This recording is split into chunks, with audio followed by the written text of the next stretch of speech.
I was born in Dumas, Texas. It's a small town in the Panhandle at the tip top of Texas by Oklahoma.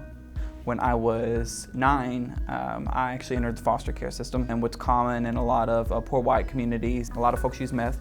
So my mother was addicted to meth, and my father was a Vietnam War veteran and he had PTSD. So when he came back from the war, he suffered from chronic mental illnesses, and unfortunately he wasn't really able to care for me.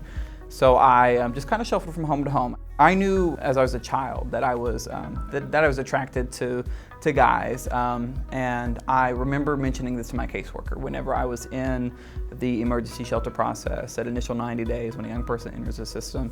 And I remember she specifically told me it would be very hard for her to place me with families, but she tried to. And so I stayed in a couple of foster families in the kind of area that I was from. And eventually I think that there was just not really any more places I could go to in that area, so I moved all across Texas. I ended up living in over 26 different placements and went to around the same number of schools, from the Panhandle to El Paso to Austin to Dallas, everywhere.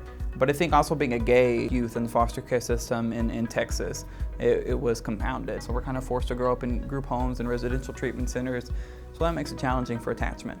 And so when I turned 18, I was in the Houston area, and I ended up aging out of a residential treatment center, and I was homeless. I spent the next 6 months on the streets in Houston, moving from place to place, just trying to survive. Eventually I was able to get into college. Texas has a very liberal education policy that allows for former foster youth who were in the foster care system to go to college. I either had to make it or I didn't make it, and if I didn't make it, then I would be homeless again. I'd be back to where I was. There was no plan B. And so now I'm here. I think it's like 5 years later.